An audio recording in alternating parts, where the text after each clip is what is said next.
പൊതുവെ ഒരു അടിപൊളി പലഹാരമാണ് കേട്ടോ നമ്മളിന്ന് കാണിക്കണത്. അപ്പോൾ ഈ ഒരു പലഹാരം ഉണ്ടാക്കിയെടുക്കാൻ വേണ്ടിയിട്ട് ഞാനിവിടെ ഒരു 3 സവാള, അതായത് മീഡിയം സൈസിലുള്ള സവാള ചെറുതായിട്ട് കട്ട് ചെയ്ത് അതും, അതുപോലെ തന്നെ ഒരു ചെറിയ 2 നല്ലോണം പഴുത്ത തക്കാളിയും, അതുപോലെ തന്നെ ഒരു പിടുത്തം മല്ലിയിലും ചെറുതായിട്ടൊന്ന് കട്ട് ചെയ്തതും, പിന്നെ എരിവിന് ആവശ്യമായിട്ടുള്ള ഒരു 2-3 പച്ചമുളക് ചെറുതായിട്ട് കട്ട് ചെയ്തതും, പിന്നെ അതുപോലെ തന്നെ നല്ലൊരു ഫ്ലേവറിന് കിട്ടാൻ വേണ്ടിയിട്ട് ലേശം കറിവേപ്പില ചെറുതായിട്ട് കട്ട് ചെയ്തതും. ഇതെല്ലാം കൂടെ എന്താ വെച്ചാൽ നമുക്ക് ഈ ഒരു പലഹാരം ഉണ്ടാക്കുമ്പോൾ സാധാരണ നമ്മൾ ഫില്ലിംഗ് ഉണ്ടാക്കുന്ന പോലെയല്ല കേട്ടോ. സാധാരണ നമ്മൾ ഫില്ലിംഗ് ഉണ്ടാക്കുമ്പോൾ സവാളൊക്കെ ആദ്യം തന്നെ ഒന്ന് നല്ലോണം വഴറ്റിയെടുത്തിട്ടൊക്കെ അല്ലേ ചെയ്യാം. പക്ഷെ ഈ ഒരു പലഹാരത്തിന് വേണ്ടിയിട്ട് നമുക്ക് പ്രത്യേകിച്ച് എല്ലാം കൂടി നല്ലോണം വഴന്ന് കിട്ടണം എന്നൊന്നുമില്ല. ഇതുപോലെ ഒരു ചട്ടി എടുത്തിട്ട് അതിലേക്ക് ഒരു 2-3 ടേബിൾ സ്പൂണ് വെളിച്ചെണ്ണ ഓയിലൊക്കെ ഒഴിച്ചെടുത്തിട്ട് ഇതെല്ലാം കൂടെ ഇട്ടുകൊടുത്തിട്ട് ഒന്ന് മിക്സ് ചെയ്തതിന് ശേഷം കുറച്ച് സമയം ഒന്ന് മൂടി വെച്ചിട്ട് അതിന് ശേഷം നമുക്ക് ഈ ഒരു വെജിറ്റബിൾസ് ഒക്കെ ചെറുതായിട്ടൊന്ന് നല്ലോണം സോഫ്റ്റായി കിട്ടിയെന്ന് മനസ്സിലാവുന്ന സമയത്ത് ഒരു ചെറിയൊരു കഷ്ണം ഇഞ്ചിയും ഒരു 3-4 അല്ലി വെളുത്തുള്ളിയും ഒന്ന് ചതച്ചിട്ട്, ഒരുപാട് അങ്ങോട്ട് പേസ്റ്റ് ആക്കേണ്ട ആവശ്യമൊന്നുമില്ല, ജസ്റ്റ് ഒന്ന് ചതച്ചെടുത്താൽ മതിയാവും. എന്നിട്ട് അതും കൂടെ ഇതിലിട്ട് കൊടുത്തിട്ട് ഒന്നും കൂടെ നല്ലോണം ഇങ്ങനെ ഇളക്കിയെടുക്കുകയാണ് കേട്ടോ ചെയ്യണത്. പ്രത്യേകിച്ച് ഒരു പണിയില്ല. പിന്നെ ഒന്നും കൂടെ മൂടി വെക്കുക. അപ്പോൾ നല്ലോണം നല്ലൊരു സ്മെല്ലൊക്കെ വരാൻ തുടങ്ങിയിട്ടുണ്ട്. നമ്മുടെ അടുക്കളയിലൊക്കെ നമുക്കൊരു ഹോട്ടലിൻ്റെ സ്മെല്ലൊക്കെ വരും. ഹോട്ടലിലൊക്കെ നമ്മൾ ചെന്ന് കയറുമ്പോണ്ടാവില്ല നല്ലൊരു സ്മെല്ല്, ആ ഒരു സ്മെല്ലൊക്കെ കിട്ടിയിട്ടുണ്ട് കേട്ടോ. നല്ല അടിപൊളി പലഹാരമാണ്. നമ്മുടെ വീട്ടിൽ എപ്പോഴും ഉണ്ടാകുന്ന കുറച്ച് സംഭവങ്ങൾ വെച്ച് മാത്രമാണ് ഇത് ചെയ്യണത്. അപ്പോൾ പിന്നെ ഞാൻ ഇതിലേക്ക് ഇട്ട് കൊടുത്തതെന്ന് വെച്ചാൽ നമ്മൾ ലേശം മുളക് പൊടി ഒരു 1/2 ടേബിൾ സ്പൂൺ തികയൂല. കാരണം എന്താ വെച്ചാൽ നമ്മളിതിലേക്ക് ഇഞ്ചും അതുപോലെ തന്നെ കുറച്ച് പച്ചമുളകൊക്കെ ചേർത്തുകൊണ്ട് തന്നെ ലേശം മാത്രമേ ഇട്ട് കൊടുക്കണുള്ളൂ മുളക് പൊടി. പിന്നെ എനിക്ക് കൂടുതൽ എരിവൊക്കെ വേണമെങ്കിൽ അതും കുറച്ചും കൂടെ ഒക്കെ ഇട്ടുകൊടുക്കാം. പിന്നെ ഇപ്പം ഞാൻ അതിലേക്ക് ഇട്ട് കൊടുത്തതെന്ന് വെച്ചാൽ ഒരു 1/4 ടേബിൾ സ്പൂൺ കുരുമുളക് പൊടിയും, അതുപോലെ തന്നെ ഒരു 1/2 ടേബിൾ സ്പൂണിൻ്റെ കൂടുതലുണ്ടാവും, 1 ടേബിൾ സ്പൂണോളൊക്കെ മല്ലിപ്പൊടിയും, ലേശം മഞ്ഞൾപ്പൊടിയും, അതുപോലെ തന്നെ ആവശ്യത്തിനുള്ള ഉപ്പും, ഇതെല്ലാം കൂടെ ചേർത്തിട്ട് ഈ ഒരു പൊടികളുടെ പച്ചമണം ഉണ്ടല്ലോ അതൊക്കെ ഒന്ന് മാറണ വരെ ഒന്ന് തീയൊക്കെ ഒന്ന് കുറച്ചിട്ട് നല്ലോണം ഒന്ന് ഇളക്കിയെടുക്കുക കേട്ടോ. നമ്മൾ വിചാരിക്കും പൊടികളെല്ലാം സ്മെല്ലും അതുപോലെ തന്നെ നമുക്ക് ഒരു കുത്ത് ടേസ്റ്റ് ഒന്നും വരാൻ സാധ്യതയില്ലാന്ന്. പക്ഷെ നമ്മൾ ഈ ഒരു പൊടികൾ നല്ലോണം ഒന്ന് ആ ഒരു കുത്ത് ടേസ്റ്റ് പോകാൻ വേണ്ടിയിട്ട് മീഡിയം ടു ലോ ഫ്ലെയിമിൽ വെച്ചിട്ട് ഒന്ന് ഇളക്കി കൊടുക്കണം. അപ്പോൾ ഇതൊക്കെ ആ ഒരു പച്ചമുളകൊക്കെ മാറിയിട്ടുണ്ട്. ഇനി ഞാൻ ഇതിലേക്ക് ഇട്ട് കൊടുക്കണത് എന്താ വെച്ചാൽ കുറച്ച് ചിക്കനാണ്.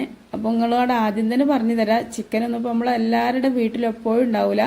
ചോറുണ്ട്, സവാള ഉണ്ട്, പച്ചമുളക് ഉണ്ടെന്ന് വിചാരിച്ചിട്ട് നമ്മൾ ഈ ഒരു പലഹാരം ഉണ്ടാക്കുമ്പോൾ ഒരുപാട് പേര് വിചാരിക്കും ഇനിയിപ്പോൾ ഒരു പലഹാരം ഉണ്ടാക്കാൻ ചിക്കനൊക്കെ എവിടെ നിന്ന് കിട്ടാനാന്ന് വിചാരിക്കണ്ട. ചിക്കന് പകരം നമ്മുടെ വീട്ടിൽ എപ്പോഴും ഉണ്ടാകുന്ന കോഴിമുട്ട മതി കേട്ടോ. അപ്പോൾ കോഴിമുട്ട ഈ ഒരു സമയത്ത് എന്ത് ചെയ്യുക, നമ്മൾ ഈ ഒരു വയറ്റിലൊക്കെ കഴിഞ്ഞിട്ട് ഇതിന് നടു ചെറുതായിട്ടൊന്ന് സൈഡാക്കി കൊടുത്തതിന് ശേഷം ആ ഒരു ചട്ടിയിലേക്ക് 2-1 കോഴിമുട്ട നിങ്ങൾക്ക് ഇഷ്ടമുള്ള അത്ര കോഴിമുട്ട ഇട്ടിട്ട് ഒന്ന് ചകഞ്ഞെടുത്താലും ഈ ഒരു ചിക്കന് പകരാവും. അപ്പോൾ ചിക്കന് ഞാനിപ്പോൾ ഒരു 50 ഗ്രാം ചിക്കനാണ് എടുക്കുന്നത്. നമ്മുടെ വീട്ടിൽ കറി വെച്ചിട്ടുള്ള ചിക്കനോ അതല്ലെങ്കിൽ പൊരിച്ചിട്ടുള്ള ചിക്കനോ ഒക്കെ ഉണ്ടെങ്കിൽ അതിൽ നിന്നൊക്കെ നല്ല അതിൻ്റെ ആ ഒരു ഇറച്ചി ഭാഗം മാത്രം നോക്കിയിട്ട് എടുക്കുക. അല്ലാന്നുണ്ടെങ്കിൽ ലേശം മഞ്ഞൾപ്പൊടി ഉപ്പൊക്കെ ഇട്ടിട്ട് ചിക്കനൊന്ന് വേവിച്ചെടുത്താലും മതിയാവും. അപ്പോൾ നമ്മുടെ ഫില്ലിംഗ് ഒക്കെ അവിടെ റെഡി ആയിട്ടുണ്ട്. നല്ലൊരു മണമൊക്കെ വരുന്നുണ്ട് കേട്ടോ. നല്ല ടേസ്റ്റ് ആയിരിക്കും ഈ ഒരു പലഹാരം. പിന്നെ നമ്മളിതാ ചോറ് കുറച്ച് ചിന്തിയിട്ടുണ്ട്, പെട്ടെന്ന് ഇട്ടെടുത്തപ്പോഴേ അതവിടെ നിൽക്കട്ടെ. ചോറ് വെച്ചിട്ടാണ് കേട്ടോ ഈ ഒരു പലഹാരം റെഡിയാക്കി എടുക്കുന്നത്. അപ്പോൾ അതിന് വേണ്ടിയിട്ട് ഞാനിതാ ഈ ഒരു ചെറിയൊരു കുണ്ടൻ പാത്രം ഏകദേശം ഒരു 2 കപ്പ്, അതിൻ്റെ അടുത്ത് ഒരു 1.5 കപ്പോരം ചോറുണ്ടാവും. നമ്മൾ സാധാരണ ചായ കുടിക്കുന്ന ഗ്ലാസ്സിന് ഒരു 1.5 ഗ്ലാസ് ചോറൊക്കെ എടുക്കുക. അതിലേക്ക് ഒരു 1/4 ഗ്ലാസ് വെള്ളം ഒഴിച്ചിട്ട് നല്ല പോലൊന്ന് ഫൈനായിട്ടൊന്ന് അടിച്ചെടുക്കുക കേട്ടോ. അപ്പോൾ നല്ലോണം അരിഞ്ഞോട്ടെ. ചോറ് അരിഞ്ഞോടത്ത് നല്ല കാര്യം കിടക്കുന്നുണ്ട്. നമ്മുടെ ഈ ഒരു പലഹാരം ഇതുപോലെ നല്ലോണം ഫൈനായിട്ട് അരിഞ്ഞോട്ടെ കേട്ടോ. പലഹാരം ശരിക്കും അങ്ങോട്ട് റെഡി ആയിട്ട് കിട്ടാൻ വേണ്ടിയിട്ട് ചോറ് നല്ലോണം അരിയിൽ മസ്റ്റാണ്.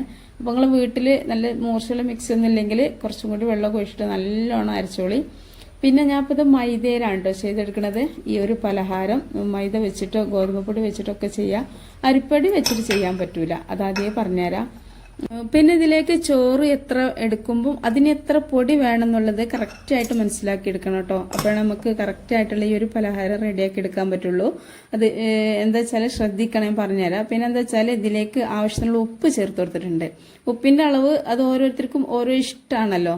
ചില ആളുകൾക്ക് ഒരുപാട് ഉപ്പൊക്കെ വേണം, ചില ആളുകൾക്ക് കുറച്ച് ഉപ്പ് മതി. അപ്പോൾ അതൊക്കെ നിങ്ങളെ ഇഷ്ടത്തിനനുസരിച്ചിട്ട് ചെയ്യുക. അതുപോലെ തന്നെ ചോറ് എടുക്കുക. നമ്മൾ ഇപ്പോൾ ഞാനൊരു അത്യാവശ്യം നല്ല വലുപ്പമുള്ള ഒരു ബൗളല്ല എടുത്തത്. അപ്പോൾ അത് ഏകദേശം ഒരു 1.5 ഗ്ലാസോളം ഉണ്ടാവും. അപ്പം നമ്മൾ ഏത് പാത്രത്തിലാണോ ചോറ് എടുക്കുന്നത് ആ ഒരു ചോറ് എടുക്കുന്ന പാത്രത്തിൽ കറക്റ്റായിട്ട് തന്നെ പൊടി എടുക്കുക. അപ്പോൾ 1 കപ്പ് ചോറാണ് എടുക്കണമെന്നുണ്ടെങ്കിൽ, 1 ഗ്ലാസ് ചോറാണ് എടുക്കണമെന്നുണ്ടെങ്കിൽ ഒരു 2 ഗ്ലാസ് പൊടി, ഏത് പൊടിയായാലും അത് എടുക്കുക. അപ്പം ഞാനിപ്പോൾ ഇവിടെ ആദ്യം തന്നെ ഒരുപാട് പൊടി എടുക്കല്ല ചെയ്തത്. ഒരു 1.5 പാത്രം പൊടി എടുത്ത് പിന്നെ ബാക്കി അര പിന്നെയാണ് ഇട്ട് കൊടുക്കണത്. നമ്മൾ എത്രയാണോ ചോറ് എടുക്കണത് അതിൻ്റെ ഡബിളായിട്ട് പൊടി എടുക്കുക. അപ്പോൾ ആ പൊടി എടുക്കുന്ന സമയത്ത് കുറച്ചിട്ട് ഇട്ടിട്ട് കുഴച്ചിട്ട് പിന്നെ കുറച്ചും കൂടി ഇട്ട് കൊടുത്തിട്ട് ആവശ്യത്തിനനുസരിച്ച് നല്ല സോഫ്റ്റ് ഡോ ആക്കിയിട്ട് എടുക്കുകയാണ് കേട്ടോ ചെയ്യേണ്ടത്. നമ്മൾ ഈ ഒരു ചോറ് ചേർക്കണോണ്ട് തന്നെ ഈ ഒരു മാവിനൊരു പ്രത്യേക ഒരു ടേസ്റ്റാണ്. നമ്മൾ സാധാരണ ഗോതമ്പ് മാവോ മൈദമാവോ കുഴച്ചെടുക്കുന്ന പോലെയല്ല, നല്ല ടേസ്റ്റാണ്. അതുപോലെ തന്നെ നല്ല സോഫ്റ്റായിട്ട് പെട്ടെന്ന് കിട്ടും. നമ്മൾ എന്ത് കുഴക്കുകയാണെങ്കിൽ കുറച്ച് നമ്മൾ മല്ലിക്കിട്ട് കുഴക്കേണ്ടി വരും. പക്ഷെ ഇതങ്ങനല്ല, ഇങ്ങനെ ചെയ്യുമ്പോൾ പെട്ടെന്ന് സോഫ്റ്റായിട്ട് കിട്ടും. അപ്പം ഞാനിപ്പോൾ ഇവിടെ ഇതിൻ്റെ പകുതി ആദ്യം കുറച്ച് ഇതാക്കിയിട്ടാട്ടോ കാണിക്കണത്. ഈ ഒരു ഡോ അങ്ങോട്ട് മാറ്റിയേക്കാം. ഏകദേശം ഒരു 6 എടുത്തിട്ടുണ്ട് കേട്ടോ. അപ്പോൾ 6 വെച്ചിട്ടാണ് ഞാൻ ഇവിടെ ചെയ്യണത്.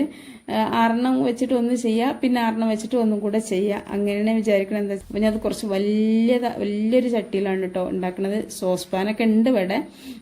സാധാരണ ഒരു 10 വലുപ്പത്തിലൊക്കെ പരത്തിയാൽ മതിയാവും, ആ ഒരു സോസ് പാനാവും. പക്ഷെ ഞാനിതിപ്പോൾ നമ്മൾ ഇതുണ്ടല്ലോ കടായി,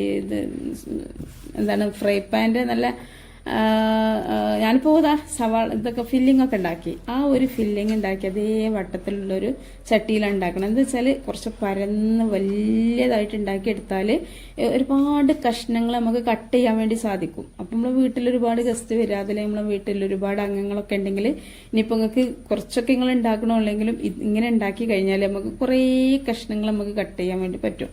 അപ്പോൾ എന്താ വെച്ചാൽ എല്ലാവർക്കും എത്തണം എന്നൊക്കെ ഉണ്ടെങ്കിൽ ഇങ്ങനെ ചെയ്താൽ മതി കേട്ടോ. അതെല്ലാം നിങ്ങൾക്ക് ചെറിയ സോസ് പാനിലാണ് ചെയ്യാൻ. ഒരുപാട് വട്ടം ഇഷ്ടമില്ല എന്നുണ്ടെങ്കിൽ വട്ടം കുറഞ്ഞ സോസ് പാൻ എടുക്കുക. അപ്പോൾ ഏത് പാത്രത്തിലാണോ നമ്മളിത് ഉണ്ടാക്കണമെന്ന് വെച്ചാൽ ആ ഒരു പാത്രത്തിന് കണക്കാക്കിയിട്ട് വേണം പത്തിരി ഉണ്ടാക്കാൻ കേട്ടോ. കുറച്ച് സൈഡ് അങ്ങോട്ടും ഇങ്ങോട്ടും കൊണിച്ച് പോയി പത്തിരിനെ വിചാരിച്ചിട്ടൊന്നും പ്രശ്നമാക്കണ്ട. ഇനിയിപ്പോൾ നിങ്ങൾക്ക് വേണമെങ്കിൽ നല്ല റൗണ്ടിൽ കട്ട് ചെയ്യാൻ ആഗ്രഹമുള്ള ആളുകളാണെങ്കിൽ കട്ട് ചെയ്തോളി, കുഴപ്പമൊന്നുമില്ല. ഞാനിപ്പോൾ ഇവിടെ കട്ടൊന്നും ചെയ്യണില്ല. ഞാൻ നല്ലൊരു പത്തിരി അങ്ങോട്ട് വലിയതാക്കി പരത്തി നമ്മളെ ചട്ടിക്ക് പാകത്തിന് പരത്തി. പിന്നെ ചട്ടിനേക്കാളും കുറച്ചും കൂടെ ഉണ്ടാവും. പക്ഷെ ഇത് നമ്മളൊന്ന് ചൂടാക്കി എടുക്കണതുകൊണ്ട് തന്നെ ആ ഒരു കുറച്ചൊന്ന് വലിപ്പം കുറയും.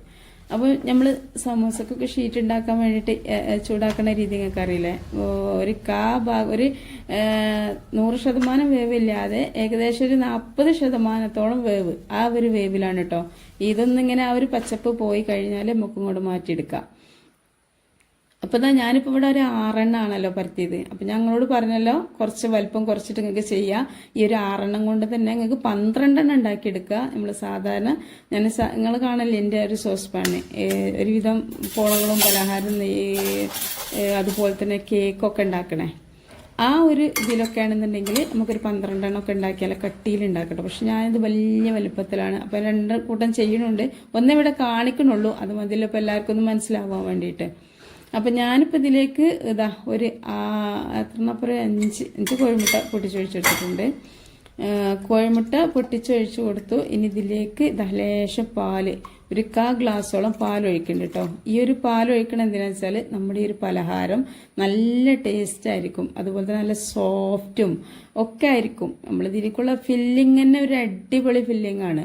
പിന്നെ അതുപോലെ തന്നെ നമ്മൾ ഈ ഒരു കോഴിമുട്ടയ്ക്ക് പാൽ ഒഴിച്ച് കഴിഞ്ഞാൽ ഒരു പ്രത്യേക ഒരു ഇതാണ് കിട്ടുക. ഇനിയിപ്പോൾ നിങ്ങളുടെ അടുത്ത് പാലില്ല എന്നുണ്ടെങ്കിൽ ലേശം വെള്ളം ഒഴിച്ചു കൊടുത്താലും കുഴപ്പമൊന്നുമില്ല. നല്ല ചുടുവെള്ളം ഒഴിക്കരുത് കേട്ടോ. സാധാരണ റൂം ടെമ്പറേച്ചറിലുള്ള വെള്ളം ഒഴിക്കുക. അതുപോലെ തന്നെ പാൽ ഒഴിക്കുമ്പോഴും റൂം ടെമ്പറേച്ചറിലുള്ള പാൽ നോക്കിയിട്ട് ഒഴിക്കുക. ഫ്രിഡ്ജിലൊക്കെ ആണെങ്കിൽ ഫ്രിഡ്ജിൽ നിന്ന് കുറച്ചൊരു അരമണിക്കൂർ മുമ്പെങ്കിലും കൊണ്ട് മാറ്റിയേക്കാം കേട്ടോ. ഇനിയിപ്പോൾ കാച്ചിയ പാൽ തന്നെ വേണമെന്നില്ല. നമ്മൾ സാധാരണ കാച്ചാത്ത പാലും ഒഴിക്കാൻ, അത് കാച്ച പാലാണെന്നേ ഉള്ളൂ. ഏതായാലും കുഴപ്പമൊന്നുമില്ല. അപ്പോൾ ഈ ഒരു കോഴിമുട്ടയിലേക്ക് ഞാൻ ലേശം കുരുമുളക് പൊടിയും അതുപോലെ തന്നെ ലേശം മഞ്ഞൾപ്പൊടിയും ലേശം ഉപ്പും ഇട്ടിട്ട് നല്ല പോലെ ഒന്ന് മിക്സ് ചെയ്തെടുത്തിട്ടുണ്ട് കേട്ടോ. നല്ലോണം മിക്സ് ചെയ്യണം, അല്ലാന്നുണ്ടെങ്കിൽ ആ ഒരു എഗ്ഗും വൈറ്റും ഇങ്ങനെ സെപ്പറേറ്റ് ആയിട്ട് നമുക്കിങ്ങനെ ഈ ഒരു പത്തിരിയൊക്കെ മുക്കണ സമയത്ത് അതിമന്ന് ഇങ്ങനെ കീഞ്ഞു പോകും. ഇതാകുമ്പോൾ രണ്ടും കൂടെ ഇതാകുമ്പോൾ നല്ലൊരു സോഫ്റ്റ് ആയിട്ട് നമുക്ക് കിട്ടും. അപ്പോൾ നല്ലോണം ബീറ്റ് ചെയ്യുക, സ്പൂണോ ഫോർക്കോ വിസ്കോ എന്തെങ്കിലുമൊക്കെ വെച്ചിട്ട് നല്ലോണം ഒന്ന് ബീറ്റ് ചെയ്യുക. എന്ന് വിചാരിച്ചിട്ട് നിങ്ങൾ ഈ ബീറ്ററൊന്നും വെച്ചിട്ട് ബീറ്റ് ചെയ്യേണ്ട ആവശ്യമൊന്നുമില്ല. ഇനി നമുക്കിതൊന്ന് സെറ്റാക്കി എടുക്കാൻ വേണ്ടിയിട്ട് ഞാൻ പറഞ്ഞല്ലോ അത്യാവശ്യം വലിപ്പമുള്ളൊരു പാത്രമാണ് എടുക്കണമെന്ന്. ഞാൻ ഫില്ലിങ് റെഡി ആക്കിയിട്ടുള്ള ആ ഒരു പാത്രത്തിൻ്റെ അത്രയും വലിപ്പമുണ്ട്, വലിയതായിട്ട് നമുക്ക് കിട്ടുക. അപ്പോൾ നിങ്ങൾക്ക് വലിപ്പമൊക്കെ നിങ്ങളിഷ്ടം. എന്നിട്ട് ഫില്ലിങ് ഓരോന്നും ഇങ്ങനെ കോഴിമുട്ടയിൽ മുക്കിയിട്ട് ഈ ചട്ടിക്ക് വെച്ചിട്ട് നമുക്ക് ഇഷ്ടം എത്രത്തോളം ആണോ ഫില്ലിങ് വേണ്ടത് അതിനനുസരിച്ചിട്ട് ഫില്ലിങ് വെച്ചെടുക്കുക. ഞാനിപ്പോൾ ഇതൊരു 5 ലെയറായിട്ടാണ് കേട്ടോ ചെയ്യണത്. ലാസ്റ്റിൽ അതുപോലെ പത്തിരി വെച്ചെടുത്തിട്ട് ഇനി നമുക്ക് ബാക്കിയുള്ള ആ ഒരു മുട്ടയുടെ മിക്സ് ഉണ്ടല്ലോ അത് ഇതിലേക്ക് ഒഴിച്ചു കൊടുക്കുകയാണ് കേട്ടോ വേണ്ടത്. മുകളിൽ മുഴുവനായിട്ട് ഒഴിച്ചു കൊടുക്കുക. എന്നിട്ട് എന്ത് ചെയ്യുക, ഇതൊന്നിങ്ങനെ ചുറ്റിച്ച് കൊടുക്കുമ്പോൾ ഇതിൻ്റെ സൈഡിലൊക്കെ ഇങ്ങനെ ഓരോ ക്യാപ്പൊക്കെ ഉണ്ടാവും. ആ ഒരു ക്യാപ്പൊക്കെ നല്ലോണം ഫില്ലായിട്ട് കിട്ടാൻ വേണ്ടിയിട്ടാണ് ഈ ഒരു കോഴിമുട്ട നമ്മൾ ബാക്കിയുള്ളതും കൂടെ ഇതിലിങ്ങനെ സൈഡിലൂടെയും ഒക്കെ ഇങ്ങനെ ഒഴിച്ചെടുക്കുന്നത്. അപ്പോഴത്തേപോലെ ഇങ്ങനെ ചുറ്റിച്ച് കൊടുക്കുക. ഇനി നമ്മൾ ഇതൊരു ഏകദേശം ഒരു 20 മുതൽ 25 മിനിറ്റ് വരെ ഒന്ന് ലോ ഫ്ലെയിമിൽ വെക്കാണ്ട് ചെയ്യണത്. അപ്പോൾ ഗ്യാസ് സ്റ്റൗവിൽ നേരെ കൊണ്ടുപോയിട്ട് അങ്ങോട്ട് വെക്കണ്ട. ഇതുപോലെ പഴയ എന്തെങ്കിലും നമ്മൾ ഒഴിവാക്കിയ നോൺ സ്റ്റിക്കിൻ്റെ പാത്രങ്ങളോ അതല്ലെങ്കിൽ അലുമിനിയത്തിൻ്റെ തട്ടോ ഇരുമ്പിൻ്റെ എന്തെങ്കിലുമൊക്കെ ഒഴിവാക്കിയ പാത്രങ്ങൾ ഉണ്ടെങ്കിൽ അത് വെച്ചെടുത്തിട്ട് അതൊന്ന് ഹൈ ഫ്ലെയിമിലിട്ട് നല്ലോണം ചൂടാക്കിയതിന് ശേഷം ഈ ഒരു പാത്രം വെച്ച് എന്ത് ചെയ്യുക, ഒരു 20-25 മിനിറ്റ് ഒക്കെ കഴിഞ്ഞിട്ട് തുറന്നു നോക്കുമ്പോൾ ഇതുപോലെ ഉണ്ടാവും. അപ്പോൾ നമുക്ക് അടിഭാഗം നല്ല ഉഷാറായിട്ട് ഉണ്ടാവും കേട്ടോ. പക്ഷെ മുകൾ ഭാഗത്ത് ആ ഒരു മുട്ടയുടെ ആ ഒരു നനവുണ്ടല്ലോ അതൊന്ന് പോകാൻ വേണ്ടിയിട്ട് ഇതുപോലെ ഒരു ചട്ടിയിലേക്കൊന്ന് മറിച്ചിട്ട് കൊടുക്കുകയാണ്. അപ്പോൾ മറിച്ചിട്ട് കൊടുക്കണ മുമ്പായിട്ട് ഇതുപോലെ ലേശം ഓയിലൊക്കെ ഒഴിച്ചിട്ട് ഒന്ന് സ്പ്രെഡ് ചെയ്ത് കൊടുക്കുക കേട്ടോ. എന്നിട്ട് ഇതിൻ്റെ മുകളിലേക്ക് ഒന്നിട്ട് കൊടുത്താൽ മതിയാവും. ആ സമയത്തും നമ്മൾ നല്ലോണം ലോ ഫ്ലെയിമിലേക്ക് തന്നെ ചട്ടിയൊക്കെ തീയൊക്കെ വെക്കുക. മാഷാഅല്ലാ അടിപൊളിയായിട്ട് നമ്മളൊരു പോള കിട്ടിയിട്ടുണ്ട്. അടിഭാഗം കണ്ടില്ലേ, കരിഞ്ഞൊന്നും പോയിട്ടില്ല കേട്ടോ. ഇതിങ്ങനെ കരിഞ്ഞൊക്കെ പോവാതിരിക്കാൻ നമ്മൾ എന്ത് ചെയ്യണം, ഒരു ചട്ടി അടിയിൽ വെക്കണം. ഇനി എന്തൊഴിഞ്ഞ ചട്ടിയാണെങ്കിലും അതുപോലെ തന്നെ ലോ ഫ്ലെയിമിൽ വെക്കണം.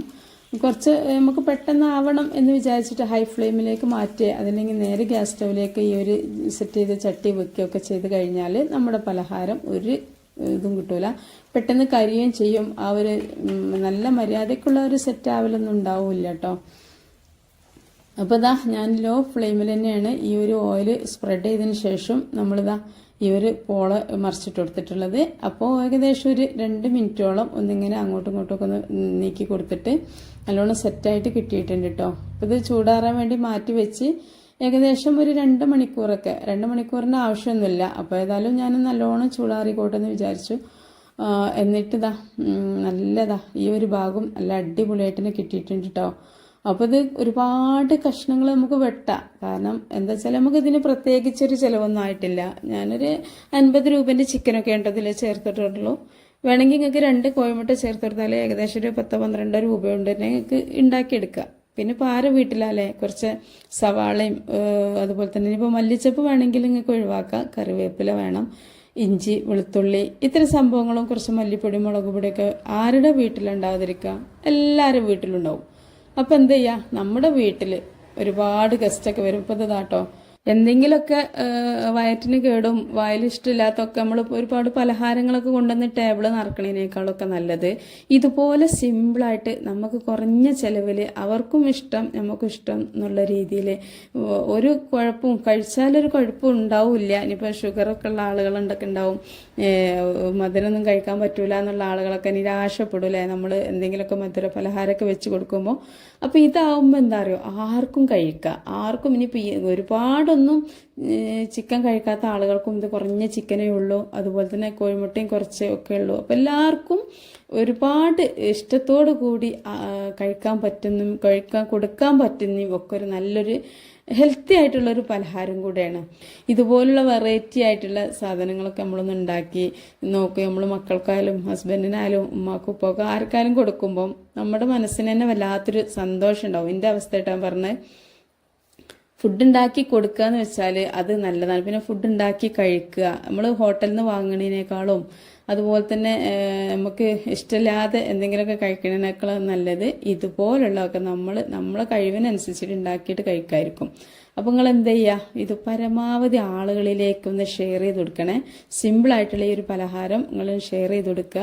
പിന്നെ അതുപോലെ തന്നെ ഇത് നിങ്ങളൊന്ന് ഒരൊറ്റ പ്രാവശ്യം ഉണ്ടാക്കി നോക്കിയിട്ട് ഒരു ഫീഡ്ബാക്കൊക്കെ ഒന്ന് അറിയിക്കട്ടോ. പിന്നെ നമ്മുടെ വീഡിയോക്ക് താഴെ ഒരു ലൈക്കൊക്കെ തരി. ഞാൻ വിചാരിച്ചു നിങ്ങൾ ഫസ്റ്റിൽ തന്നെ നിങ്ങളോട് പറയണമെന്ന്. നിങ്ങളെ ലൈക്കിനനുസരിച്ചിട്ടായിരിക്കും ഈ വീഡിയോ മറ്റുള്ളവരിലേക്ക് എത്തുക. ഒരുപാട് പേരുണ്ടാവും സിമ്പിളായിട്ടുള്ള അത് കഴിക്കാൻ ഒരുപാട് ഇഷ്ടമുള്ള പലഹാരങ്ങളൊക്കെ ഇഷ്ടപ്പെടുന്നവർക്ക്. അയച്ചു കൊടുക്കുക. അസ്സലാമു അലൈക്കും.